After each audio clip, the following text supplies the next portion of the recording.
오늘 본문 말씀을 통하여 보혜사 성령, 이런 제목으로 하나님의 말씀을 살펴보도록 하겠습니다.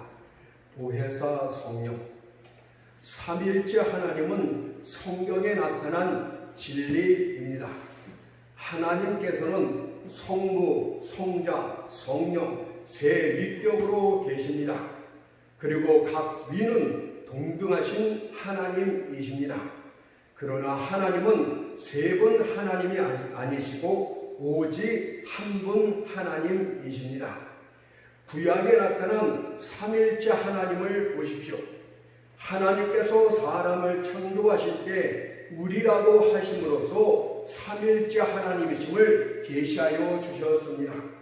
창세기 1장 26절을 보니까 하나님이 가라사대 우리의 형상을 따라 우리의 모양대로 우리가 사람을 만들고 이렇게 말씀하셨습니다. 또한 땅 위의 사람들이 바벨탑 사건을 통하여 하나님을 거역했을 때에도 우리라고 말씀하심으로 삼위일체 하나님이심을 계시하여 주셨습니다. 창세기 11장 7절을 보니까 자, 우리가 내려가서 거기서 그들의 언어를 혼잡게 하여 그들로 서로 알아듣지 못하게 하자. 뿐만 아니라 이사야 선지자에게 사명을 주실 때에도 우리라고 말씀하셨습니다. 이사야 6장 8절을 보니까 내가 누구를 보내며 누가 우리를 위하여 갈고. 이런 삼위일체의 교리는 신약에서 훨씬 더 많이 나타나고 있고 또 구체화되었습니다. 예수님께서 승천하실 때 제자들에게 주신 선교 사명을 보면 아버지와 아들과 성령의 이름이 뚜렷이 나타나 있습니다. 마태복음 28장 18절을 보니까 그러므로 너희는 가서 모든 족속으로 제자를 삼아 아버지와 아들과 성령의 이름으로 세례를 주고. 이 삼위일체 하나님이 구원의 시작과 끝이 되십니다. 사람에 대한 구원은 영원 전에 삼위일체 하나님 사이에 있었던 비밀 경륜이라고 합니다. 그것을 에베소 3장 9절에선 영원부터 만물을 창조하신 하나님 속에 감추었던 비밀의 경륜, 이렇게 말씀하고 있지 않습니까? 인간에 대한 구원은 영원 전부터 삼위일체 하나님 사이에서 있었던 회합에서 나타난 것입니다. 먼저 성부 하나님의 구원 계획이 있었습니다. 하나님의 구원 계획은 천사들이 존재하기 전부터 태양의 그 빛을 발하여 어둠을 물리치기 전부터 고안되어졌습니다. 그것을 에베소 1장 3절 4절에선 이렇게 말씀을 하십니다. 하나님 곧 우리 주 예수 그리스도의 아버지께서 창세전에 그리스도 안에서 우리를 택하사 라고 말씀을 하셨습니다. 창세전이란 사람이 아직 존재하지도 않았던 때를 말합니다. 그런데 그때 그리스도, 즉 기름 부음을 받은 자, 메시아 구원자란 이름을 쓰신 것은 사람들이 타락할 것을 미리 아셨다는 뜻입니다. 그때 하나님께서는 이렇게 말씀하신 것입니다. 내가 지은 인생들이 나를 거역할 것이다. 그리고 나는 그들을 나의 공의를 따라 반드시 벌할 것이다. 그러나 나의 사랑은 그들에게 긍휼 베풀기를 원하노라고 말씀을 하신 것입니다. 하나님께서는 공의를 충족하시면서 동시에 사랑에 지배할 수 있는 구원 계획을 세우셨습니다. 의와 화평이 만나고 공의와 사랑이 입맞출 수 있는 그런 구원 계획을 성부 하나님께서 세우셨습니다. 그것은 바로 그의 아들을 이 땅에 보내서 그로 하여금 사람들의 죄를 대신 담당케 하는 것이었습니다. 그것을 이사야 53장 6절에서 이렇게 기록을 했습니다. 우리는 다 양 같아서 그릇 행하여 각기 제 길로 갔거늘 여호와께서는 우리 무리의 죄악을 그에게 담당시키셨다. 두 번째로 성자 하나님, 우리 주 예수 그리스도께서는 하나님의 구원 계획을 이루기 위하여 이 땅에 임하셨습니다. 십자가를 보도록 하세요. 하나님의 공의와 하나님의 사랑이 완전히 조화를 이루는 구원 계획이 아닙니까? 십자가에 달리신 하나님의 아들 예수의 고통과 피 흘림과 죽음의 신음소리는 바로 하나님의 공의의 소리였습니다. 하나님께서는 우리들의 모든 죄가 그의 아들에게 전가되어졌을 때 아들일지라도 용서치 않고 징벌하심으로 자신의 공의를 명확하게 세우셨습니다. 또한 십자가는 하나님의 사랑이라고 외치고 있습니다. 하나님께서는 범죄한 인간들을 살리기 위하여 그의 독생자까지도 죽게 하실 정도로 인간들을 사랑하셨다고 합니다. 예수께서는 요한복음 10장 30절에서 나와 아버지는 하나이라고 말씀하셨듯이 아들의 죽으심은 곧 하나님 그분 자신의 죽으심이었습니다. 벌레보다 못한 인간들을 위해서, 그것도 하나님을 노골적으로 대적했던 인간들을 위해서 하나님께서 친히 자신의 생명을 대신 내어주신 것은 얼마나 크신 사랑이란 말입니까? 그것을 로마서 5장 8절에서 우리가 아직 죄인이었을 때에 그리스도께서 우리를 위하여 죽으심으로 하나님께서 우리에게 대한 자기의 사랑을 확증하셨느니라고 기록을 했습니다. 마침내 검은 영혼들을 깨끗이 씻겨줄 사랑의 목욕탕이 예수님의 피로 가득 채워졌습니다.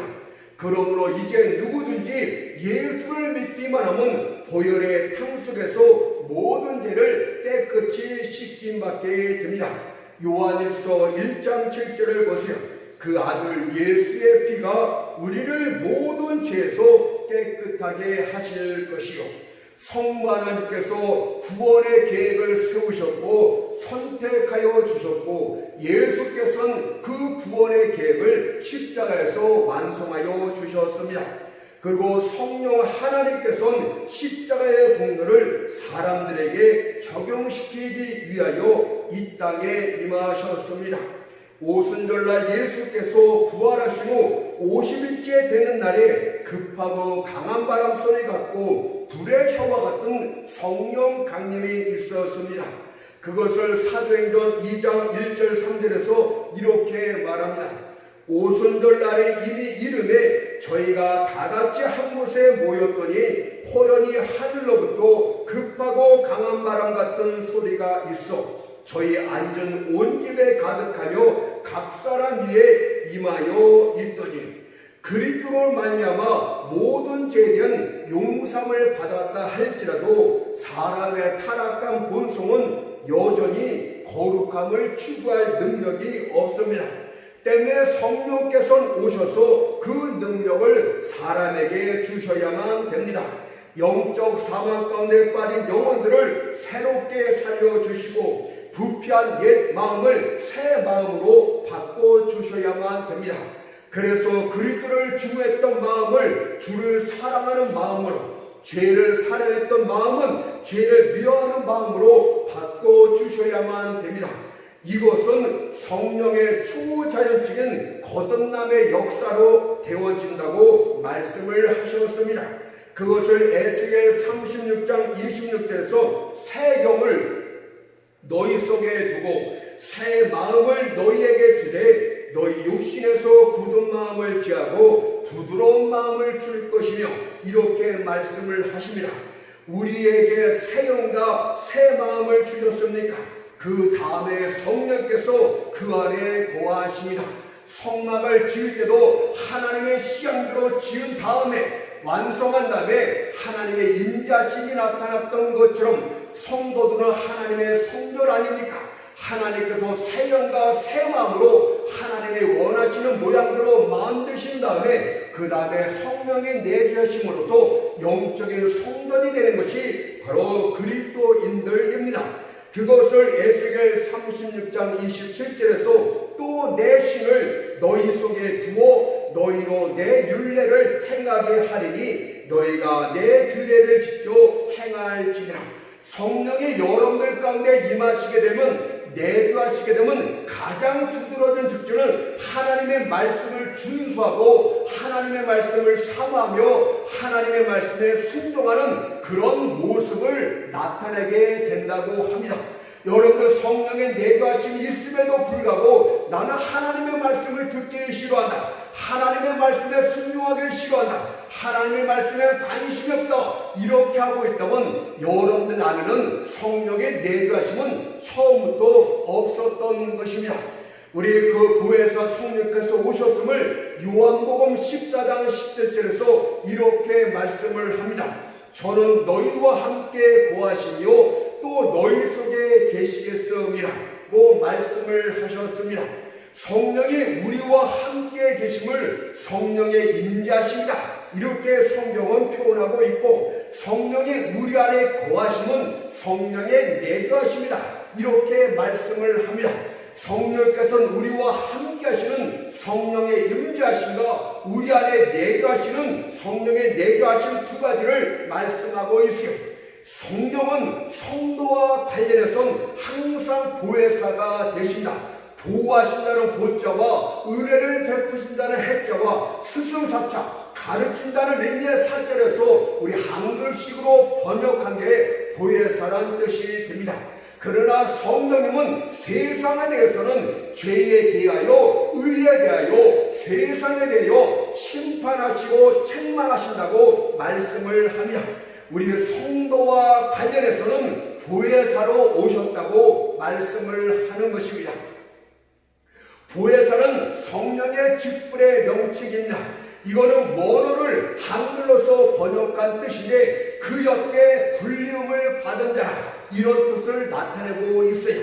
재판관 앞에서 우리를 대신 변호해 주기 위하여 옆에 불리움을 받은 자, 이런 뜻이고, 우리를 격려하고 위로해 주기 위해서 옆에 불리움을 받은 자, 이런 뜻도 있고, 우리를 적극적으로 도와주기 위해서 옆에 불리움을 받은 자, 이런 뜻을 예포하고 있습니다. 그렇다면 성령의 함께하심과 성령이 우리 안에 거하시는 내재하심과는 어떤 차이가 있을까요? 성령의 함께하심은 하나님의 은혜라고 말씀드릴 수가 있어요. 성령의 위로라고 말씀드릴 수가 있습니다. 다시 말해서 성령이 우리와 함께 하신다는 것은 우리의 외적 생활과 관련해서 선리적인 주권자로서 우리를 보호하시고 도와주신다, 이런 것을 말씀하고 있고, 성령의 내주하심은 우리 내면을 새롭게 거룩한 하나님의 자녀로 만드시기 위해서 우리 안에 내재하고 있다, 이런 뜻을 예포하고 있습니다. 그래서 빌립보서 1장 6절을 보면 너희 속에, 여러분들 안에 계신 성령님이 너희 속에 착한 일을 시작하신 이가 그리스도 예수의 날까지 이루실 줄을 확신하노라고 말씀하고 있듯이, 여러분들 내면을 매일매일 새롭게 만들어 가시고 작은 예수로 만들어 가시기 위해서 여러분들 안에 내주하고 계십니다. 자, 그렇다면 먼저 성령의 함께하심과 관련해서 두 가지 의미를 한번 잠깐 살펴보겠습니다. 첫 번째로 함께란 의미는 보호하신다는 뜻을 내포하고 있습니다. 어떤 여행자가 험한 바위산을 넘고자 합니다. 하지만 미끄러운 바위, 깎아지는 듯한 경사면, 거친 산등성으로 인하여 그는 두려워 떨고 있습니다. 이때 한 안내자가 나타나서 여행자여, 두려워하지 마십시오. 내가 당신과 함께 하겠습니다. 내가 이 밧줄로 당신과 나를 하나로 묶겠습니다. 이제부터 당신과 나는 한 몸이 되었습니다. 당신은 반드시 안전하게 이 험한 산을 넘게 될 것입니다. 이것이 바로 함께라는 뜻이 되겠습니다. 여러분들의 고난 가운데, 역경 가운데 있을 때 하나님의 함께하심의 축복이 얼마나 귀한 것입니까? 내가 너와 함께할 것이다. 너와 나는 하나로 묶여졌다. 그러니 안심해도 좋다. 이렇게 말씀하고 있는 것이 성령의 함께하심의 첫 번째 특징, 보호하신다, 안전하다, 이런 뜻을 말씀하고 있어요.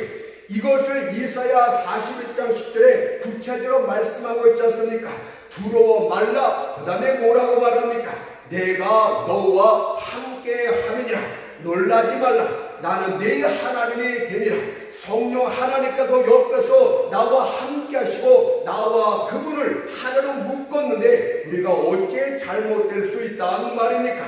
여러분들 이 땅을 살아가는 동안 하나님의 백성이라면 보혜사 성령의 은혜를 듬뿍 받아야 되는 것이요, 그것이 행복한 삶으로 나아가는 길이 되는 줄로 믿습니다. 보혜사 성령이 함께하게 되면 물 같은 시험을 만난다 할지라도 여러분들은 침몰치 않습니다. 불 같은 시험을 만난다 할지라도 타지 않을 것입니다. 실제로 이스라엘 백성들 앞을 홍해가 물이 갈아먹고 있었습니다. 뒤에선 애국 군대가 뒤쫓아옵니다. 그러나 바다를 건널 다리도 배도 없었습니다.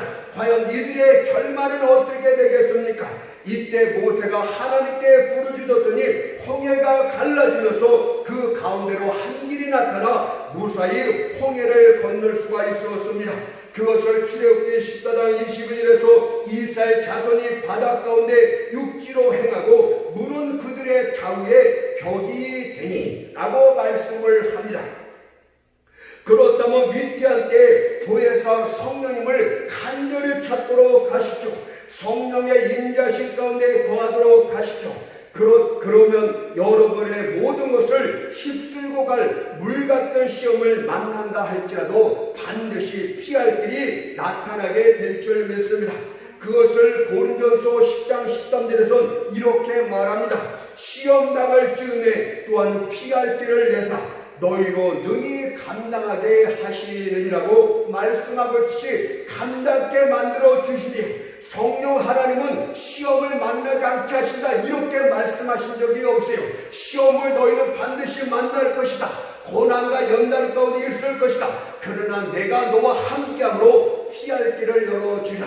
홍해바다에서 이스라엘 백성들에게 그 길을 바다를 갈러 길을 내어 주었던 것처럼 내가 너희의 삶 가운데 피할 길을 주실 것이다.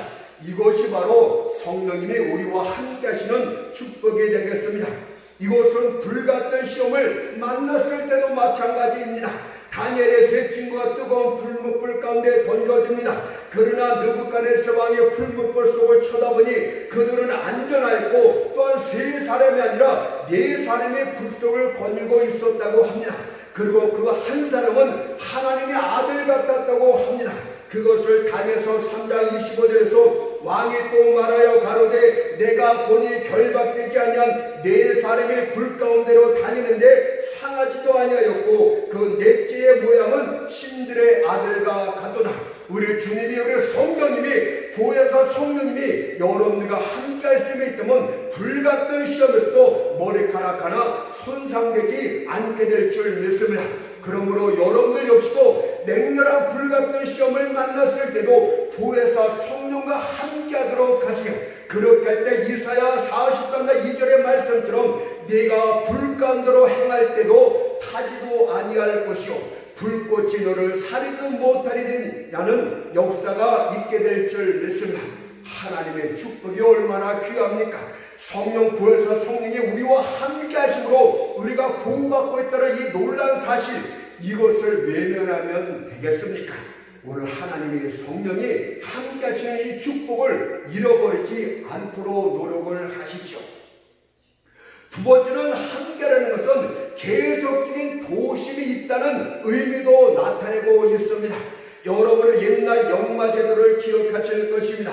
마패를 가진 자가 말을 타고 달리다 그 말이 지치게 되면 또 다른 말로 갈아타고 달렸는데 바로 보혜사 성령님이 함께 하실 수만 있다면 한 도움이 왔습니까? 그 도움이 끝났습니까? 염려하지 마세요. 또 다른 도움이 계속적으로 나타나게 될 것이다. 이것은 보혜사 성령이 함께할 때 나타나는 축복이 됩니다.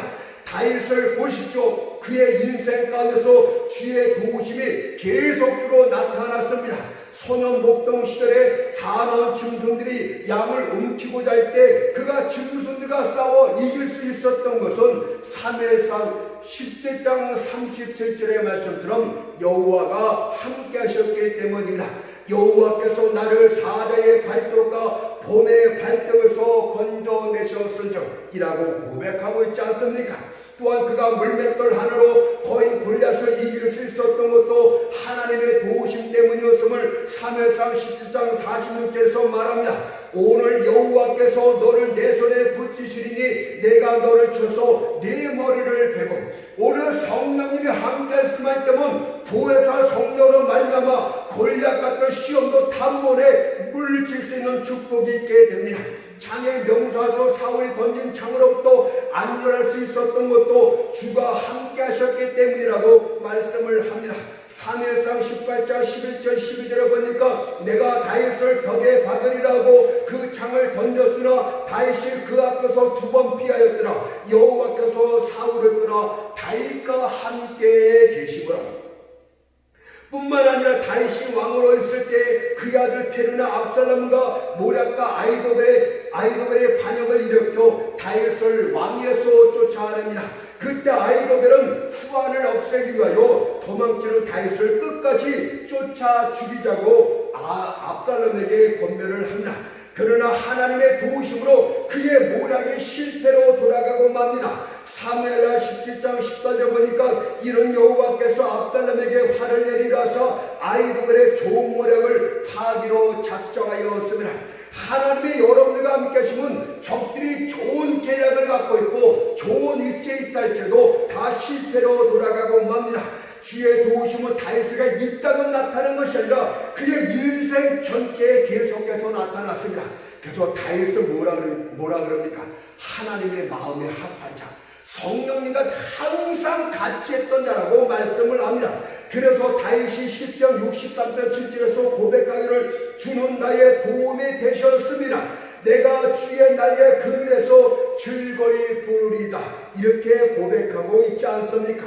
오늘 여러분들 주님이 함께 하시고 보혜사 성령, 또 다른 보혜사가 되신 성령이 우리와 함께하는 이 축복을 잊어서는 결코 안 됩니다. 두 번째로 성령님은 우리 안에서도 보혜사로 계신다고 말씀을 합니다. 요한복음 14장 17절에 보세요. 또 너희 속에 계시겠음이라. 이것은 성령의 내주하심이 무엇을 이야기하고 있습니까? 바로 우리가 구원받은 자임을 보여주는 명백한 증거라고 말씀을 합니다. 우리는 우리가 겉에 삶이 잘 되는 것을 통해서 우리가 구원받은 백성이지 아닌지를 명확하게 알지를 못합니다. 그 명확한 증거는 성령의 내주하심으로써 알게 됩니다. 갈라디아서 4장 6절을 보니까 너희가 아들인 거로 하나님이 그 아들의 영을 우리 마음 가운데 보내사 아버지라 부르짖게 하셨느니라고 말씀을 합니다. 성령의 내주하심은 영원합니다. 한번 하나님의 자녀가 된 자는 영원토록 하나님의 자녀가 됩니다. 그래서 요한복음 14장 18절에서 내가 너희를 고아와 같이 버려두지 아니하리라고 확신하고 약속하고 계십니다. 그러나 성령의 함께하심, 성령의 임재하심은 영원한 것이 아니에요. 성령의 함께하심은 우리가 성령을 근심있게 만들고 경롭게 만들게 되면 우리를 떠나기도 합니다. 그것을 사무엘상 4장 21절에서 이가봇이라고 하였는데 그 뜻은 하나님의 영광이 우리를 떠났다 이 뜻입니다. 하나님의 백성임에도 불구하고 내주하심은 분명함에도 불구하고 성령님이 여러분과 함께하는 축복은 얼마든지 없을 수 있다는 것을 우리에게 가르쳐주고 있는 것입니다. 성령이 함께할 때는 우리는 모든 것을 할 수가 있어요. 그러나 성령이 따르면 우리는 아무것도 하지를 못합니다. 성령이 떠난 것은 마치 말 없는 마차가 돼서 한 발자국 앞으로 나갈 수가 없고 수액 없는 가지처럼 시들어 말라 죽고 맙니다. 그렇다면 성령님은 우리 안에 있었을 때는 어떤 일을 하십니까? 오늘 본문을 보니까 요한복음 14장 10절에서 저는 진리의 영이라고 했듯이 성령께서는 우리 안에서 말씀을 통해서 가르치고 말씀으로 인도하시고 말씀을 깨닫게 하시고 말씀의 증인이 되게 하십니다. 하나님의 백성의 두드러진 축복은 말씀과 직결이 되게 나타나고 있다는 것을 여러분들은 눈여겨서 살펴봐야 되는 것입니다. 성령의 내주하심은 진리의 영으로 진리와 성령은 도저히 나눠질 수가 없어요. 성령께서 여러분들 안에 거하게 되면 말씀을 사모하게 됩니다. 말씀에 순종하게 됩니다. 말씀을 깨닫도록 성령께서 이끌어 주십니다. 우리 모두 말씀과 직결되어 있어요.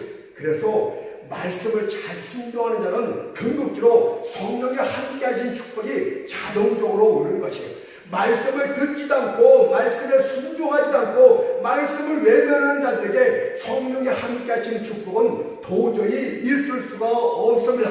말씀을 같이 하고 말씀을 사모하고 말씀에 순종하고 말씀대로 사는 자들에겐 성령이 함께 하시는 성령의 축복이 함께 나타나게 되는 것입니다. 따라서 우리는 오늘 본문 말씀을 통하여 진리의 영과 관련해서 다음과 같은 두 가지 사실을 살펴보도록 하겠습니다. 첫 번째, 보혜사 성령께서 우리 안에서 행하시는 일이 무엇인가에 대해서 살펴보고, 두 번째는 보혜사 성령에 대한 우리의 자세에 대해서 말씀을 드리겠습니다. 첫 번째, 보혜사 성령께서 우리 안에서 행하시는 일에 대해서 말씀을 드리겠습니다. 첫 번째는 보혜사 성령께서는 우리에게 진리로 항상 가르치신다, 이것을 말씀을 합니다. 요한복음 14장 26절 말씀 보세요. 보혜사 곧 아버지께서 내 이름으로 보내실 성령, 그가 너희에게 모든 것을 가르치시고 내가 내게 말한 모든 것을 생각나게 하시리라. 여러분들, 하나님의 백성의 두드러운 특징은 다시 한번 말씀을 드릴게요. 말씀과 아주 직결되어 있습니다. 여러분들이 말씀에 대해서 소홀한 자는 의심할 수밖에 없는 거예요. 성령 하나님은, 보혜사 성령은 우리 안에서 진리의 영으로서 말씀과 관련해서 말씀을 가르치고 말씀을 생각나게 하고 계속 말씀과 관련되어 있어요. 그래서 말씀이 충만한 자는 성령 충만한 자예요. 성령에 충만한 자는 자유로운 말씀에 충만한 자예요. 말씀을 아무것도 모르고 말씀에서 개떡같이 하는 자가 성령 충만하고 성령 사역을 하고 있다는 것은 새빨간 거짓말을 하고 있는 것입니다. 그래서 성령은 우리 주님께도 그가 내 것을 가지고 내 영광을 나타내겠다고 말씀하고 있듯이, 성령님은 주님의 것을 가지고, 주님이 곧 말씀 아닙니까? 그리스도에 대해서 그분의 성육신과 그분의 대성사건과 그분의 부활, 그분의 재림에 대해서 말씀하시고 성경의 예수와 관련된 모든 것들을 말씀하시는 분이 성령님이에요. 예수의 것을 말씀을 주면서 가르쳐 주면서 예수님이 영광받게 하기 위해서 이 땅에 오신 분이 바로 성령님이십니다. 여러분들, 성령님은 그래서 말씀을 생각나게 하신대요. 그래서 우리를 가르치신다고 합니다. 어떤 일이 이것을 우리 성령님, 우리 주님께서 말씀을 가르쳐 주셨는데 기억나게 하신다, 이런 뜻으로 해석을 하는데 여기엔 그런 뜻이 조금도 없어요. 이것은 선천적으로 기억력이 좋은 사람은 그렇게 될지 모르겠지만 여기엔 그런 뜻이 아니에요. 이것은 예수님의 제자들에게 말씀을 가르쳤지만, 많이 가르쳤지만, 그들의 눈높이에 맞춰서 가르쳤지만 이들의 영적인 지혜를 깨닫지를 못했어요. 말씀에 대한 진짜 내적 의미를 깨닫지를 못한다. 그래서 성령님이 오시면 그때 말씀의 의미를 너에게 깨닫게 하시고 기억나게 하실 것이다. 아, 주님께서 그때 이런 말씀을 하시는데 그것이 이런 뜻이었구나, 그것을 하시겠다고 말씀하고 있는 거예요. 여러분, 제자들이 주님의 말씀을 들었지만 영적으로 이해하지 못했기 때문에 보혜사 성령께서 임하신 후에 말씀의 참된 의미를 너희가 깨닫게 될 것이라고 말씀하시면서 말씀을 가르치시는 성령의 뜻으로 또 한 번 나타났어요. 그 당시에 주님께서는 최고의 설교가이셨습니다. 그것은 대제사장의 하석들이 주님의 말씀을 평가한 내용에서도 명확하게 나타납니다. 요한복음 7장 46절에 보니까 그 사람이 말하는 것처럼 말한 사람은 이때까지 없었느냐. 그 말씀에 권세가 있었고 그처럼 말씀하셨던 분은 이 세상에 존재하지 않았다. 하석들까지 인정하지 않았습니까? 하지만 이런 주님께서도 제자들을 말씀으로 충분히 가르치는 데는 한계가 있었다고 합니다. 비록 자신을 낮추어서 그들에게 가까이 다가가고 그들의 눈높이에 맞춰서 말씀을 전했지만 여전히 주님과 제자 사이는 넘지 못할 장벽이 있었어요. 그 이유가 무엇입니까? 바로 제자들이 성령으로 충만히 있지 못했기 때문에 그렇다고 말합니다. 성령이 없이는 누구도 말씀의 영적 의미를 깨닫지를 못합니다. 그래서 주님께서 제자들에게 이렇게 말씀하시기도 합니다. 요한복음 16장 12절에 보니까 내가 아직도 너희에게 이를 것이 많으나 지금은 너희가 감당치 못하리라. 여러분들 말씀을요 영적으로 설명해서 성경 진리와 매치하게 되면 하나도 못 알아듣는 자들이 많습니다. 여러분 이곳은 좀 깊이 생각을 해봐야 된다. 성령이 없이는 누구도 말씀의 영적 의미를 깨닫지 못해요. 근데 여러분들은 지식적으로 세상 지식은 별로 없어도 하나님의 영적 의미를 금방금방 깨닫는 할아버지 할머니가 얼마든지 있습니다. 그것은 그 안에 성령님이 그런 뜻으로 말씀하고 계시구나 이거를 바로바로 깨닫게 하시기 때문에 그거를 이해를 하는 것이 디모데서 3장 16절에 보니까 모든 성경은 하나님의 감동으로 된 것으로 이렇게 말씀하고 있듯이 성경을 기록한 저자들은 성령의 감동을 받아서 성경을 기록을 했습니다. 때문에 성경을 읽는 자들은 성경의 내적 의미를 바로 깨닫게 해서 또다시 성령의 감동을 받아야 되게 성경을 기록한 저자들도 그분의 감동을 받아 기록을 했습니까? 이 말씀을 다시 그 의미를 이야기를 원하십니까? 성령의 감동이 내 마음가운데 팍팍 와닿아야 돼요. 성령의 내가심의 그 하나님께서 말씀을 계속 가르쳐줘야만 영적인 진리를 이해를 할 수 있게 되게. 그래서 고린도서 2장 14절에 보니까 육에 속한 사람은 거듭나지 못한 사람이 하나님의 성령을 받지 아니하나니 저희에게는 미련하게 보이며 또 깨닫지도 못하나니 이런 것을 영적으로 하여 분별한 의미니라 라고 말씀을 합니다.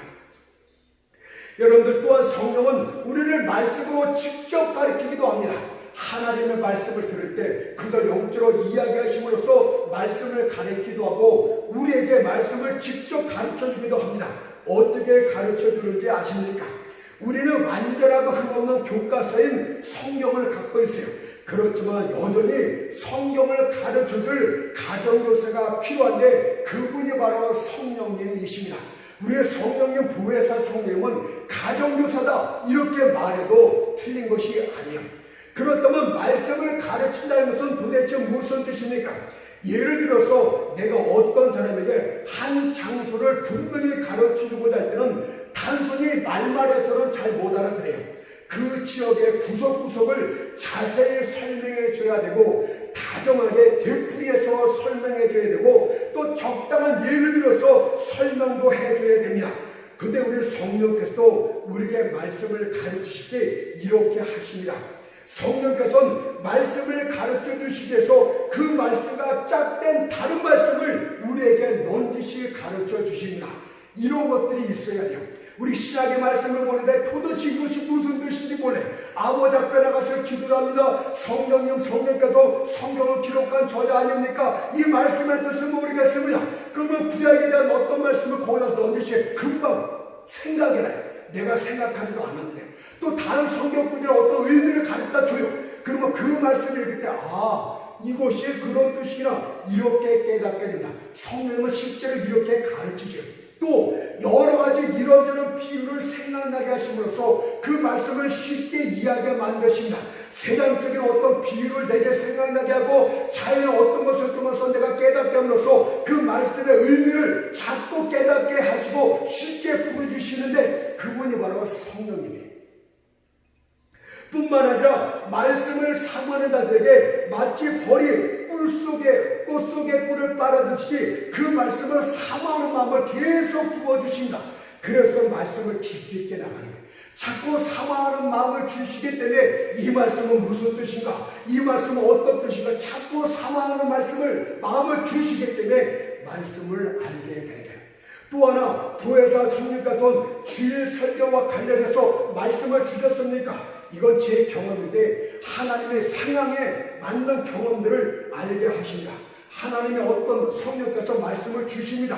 그러면 그 말씀을 이해하지 못하면 그 주에 하나님의 어떤 사건들을 통해서 아프게 만들 수도 있고 영적 침체에 들어가게 만들 수도 있고 슬픔을 당하게 할 수도 있고 어떤 사람의 경우를 만나게 함으로써 그 사건과 밀집시키고 그 설교와 밀집시켜서 그 뜻이 무엇인지를 명확하게 가르쳐 주십니다.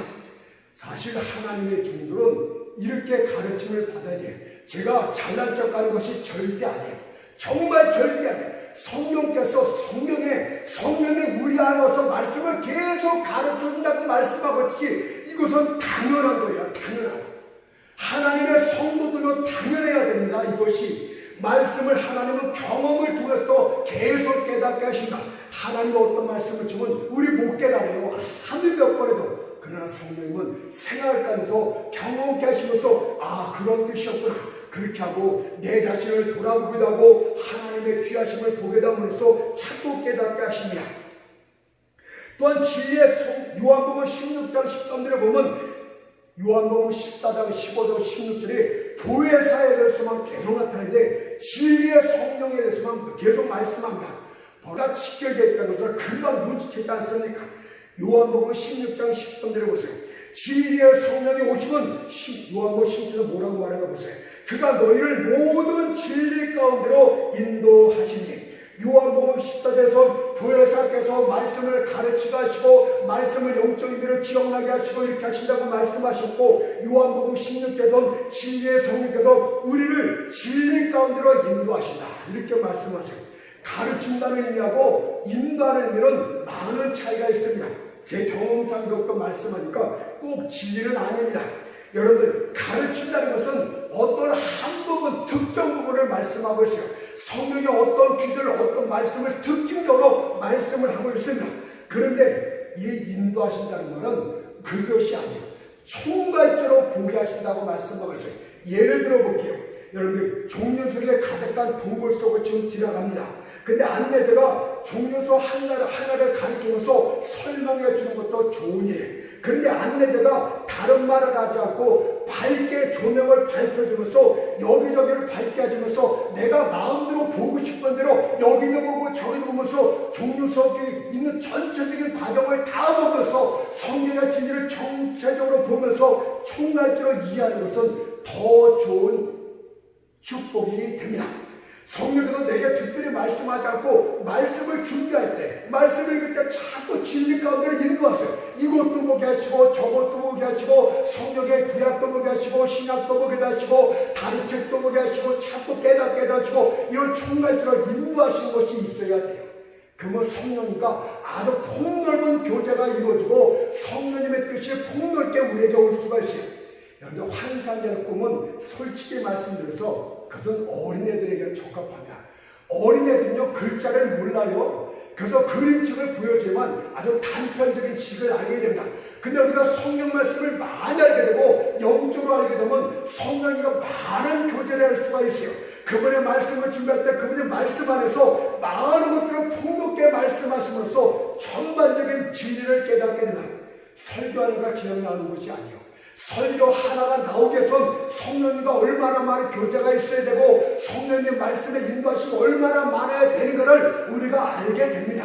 그리고 설교를 들어보면 그런 것들을 듣는다는데 금방 눈치를 채게 됩니다.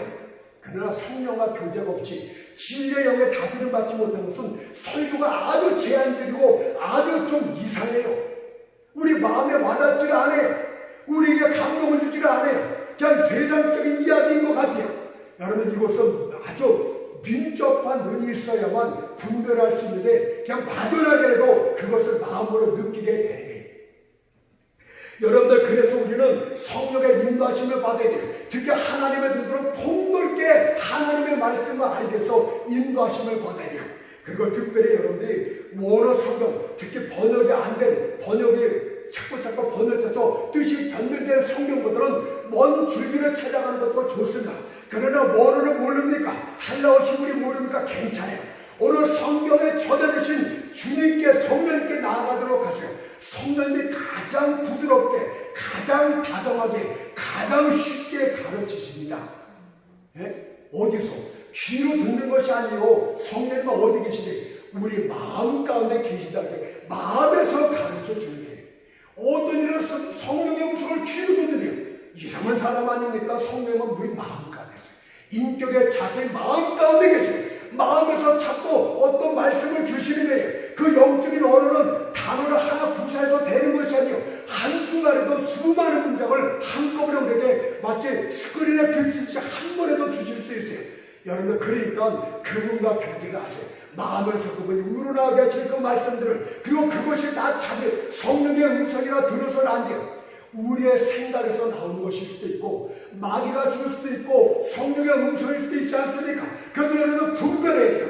항상 성경으로 다시금 돌아서 과연 내가 들은 것이 옳은 것인지, 내가 깨달은 것이 바른 것인지 성경으로 돌아가야 된다. 우리는 이것을 성령의 조명하심, 기름 부음이 있었다 이렇게 말하고 있어요. 그것을 요한일서 2장 27절에서 말합니다. 너희는 주께 받은가 기름 부음이 너희 어디에 안에 거하나니.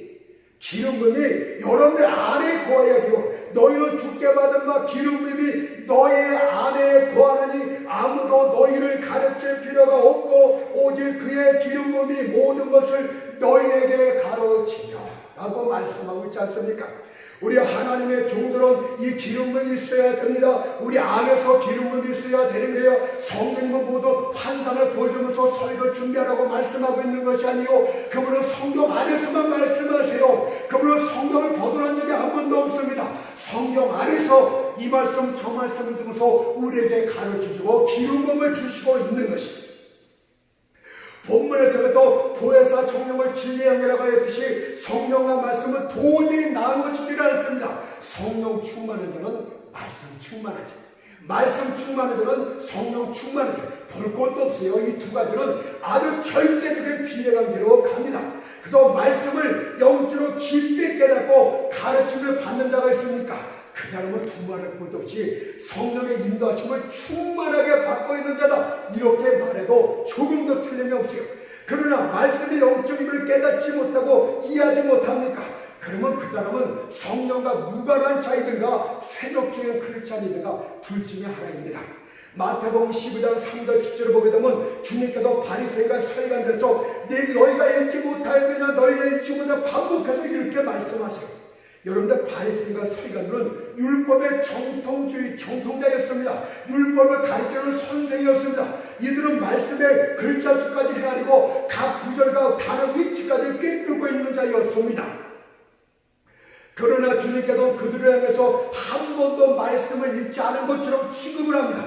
그것은 말씀의 영적인들을 전혀 깨닫지 못했기 때문이다. 여러분, 성경을 지식적으로 아무리 많이 알고 있다지도 내면의 의미를 알지 못하고 거기서 예수를 찾지 못하므로 성경을 전혀 모르는 자입니다. 두 번째로 보혜사 성령께서는 우리를 진리의 증인이 되게 하십니다. 사도행전 1장 8절에 보니까 오직 성령이 너희에게 임하시면 너희가 권능을 받고 예루살렘과 온 유대와 사마리아와 땅끝까지 이르러 내 증인이 되리라. 여러분, 성령님은 우리에게 말씀만 가르치는 것으로 끝나면요 가짜일 수 있어요. 근데 성령은 우리가 온전히 성령의 이끌림을 받는 것을 가르치기 위해서 진리의 또 증인이 되게 만들세요. 그가 하나님의 말씀을 온전히 가르침을 받고 있냐면 그는 말씀의 증인으로서 반드시 서게 된다고 가르쳐 줍니다. 오늘날 이 시대는 성령의 가르침보다는 인간의 마음과 양심에 의존하는 가르침을 더 따르고 있어요. 인간의 양심에 맞게끔 그런 가르침으로 변질된 복음이 얼마나 많습니까? 그런데 그것은 성경이 말하는 것이 아니에요. 인간의 양심이 어땠든 간에 그 화인만의 양심이 어땠든 간에 관계없이 성령이 말한 그 진리를 그대로 가르칠 때 성령님이 역사하게 되는 것입니다. 사람의 멍청한 생각 없던 나 모든 것들은 고린도서 3장 13절 말씀처럼 나무나 풀이나 집처럼 금방 순식간에 없어지고 말 것들입니다. 요즘 교회 가운데서 이런저런 것들이 그냥 잠깐 붐을 일으키고 잠깐 가르치고 퍼져주고 있으나 여러분들 조금 있어보세요. 금방 없어집니다. 그런 것들은 복음의 진리가 아니기 때문에 잠깐 교회에서 뭐 크게 하는 것 척하지만 다 가짜이기 때문에 금방 순식간에 불에 또 없어지고 맙니다. 오래도 남는 것은 영원한 성경 66권 복음만 남게 되는 거예요. 이 시절에서 가르침은 성경으로부터 나와야 됩니다. 인간의 양심에 인간의 마음에 자극이 된다 할지라도 성령의 가르침을 가르쳐줘야 되는 거예요. 그리고 이 성경 가르침에 성령의 기름권, 성령의 권세가 덧입혀지게 되면 그때 증인이 되는 것이에요. 그것을 대사로니가전서 1장 5절에서 이는 우리 복음이 말로만 너희에게 이른 것이 아니라 오직 능력과 성령과 큰 확신으로 된 것이니 라고 말씀하고 있지 않습니까? 저는 왜 교회 가운데 옛날에 그 하나님의 역사가 왜 사라졌는지 이해를 못하겠습니다. 여러분들 성령이 함께하지 않기 때문에 그래요. 까놓고 말하면 성령이 그 말씀 가운데 기름을 붓고 성령을 부르짖는 자가 없기 때문에 그냥 말이 말로 그치는 거예요. 정말 성령 충만한 가운데 말씀을 전하게 되면 귀신들이 떠납니다. 말씀을 듣는 중에 눈먼 자가 보게 됩니다. 더러운 질병들이 치러왔습니다. 그래도 우리가 진리의 증인이 되게 만드십니다. 우리가 복음을 치는데 진짜 증인 것을 어떻게 알 수 있습니까? 여러분, 말씀을 증거할 때, 성령과 함께 증거할 때 귀신들이 쫓겨나고 병든자들이 치료받고 눈먼 자들이 눈을 뜨고 이런 역사가 일어나면 저가 진시오 진리의 증인이다 이렇게 말하지 않겠습니까? 그래서 마태복음 4장 23절에서 천국복음을 전파하시며 백성 중에 모든 병과 모든 약한 것을 고치시니 라고 말씀하고 있어요. 저는 믿어요. 하나님께서 우리 집 밖에 나서 복음을 전파하게 되면 성령님이 나와 함께 계심을 이렇게 증거해 주시옵소서. 내가 복음을 증거할 때, 예수를 증거할 때 모든 병든 자들이 치료를 받고 귀신들이 쫓겨나며 모든 약한 것들이 치료받는 역사가 일어나게 도와주시옵소서. 내가 전파하는 것이 성령의 진림을 깨닫게 도와주시고 나를 붙드시고 사용하는 분이 성령이심을 알게 도와주시옵소서. 이것이 없으면 나도 가짜입니다. 여러분들, 그러면 성도들은 어떻게 될까요?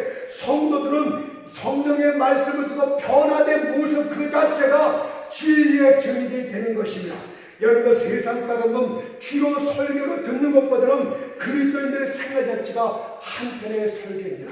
여러분들이 하나님의 말씀을 듣고 삶이 변화되었습니까? 죄인들이 거룩한 자가 되었습니까? 술취한 자가 술을 멀리하게 되었습니까? 거짓말 잘하는 자가 진실된 자가 되었습니까? 여러분들이 그렇게 바뀌면요, 여러분들 자신이 진실된 증인 것 자체예요.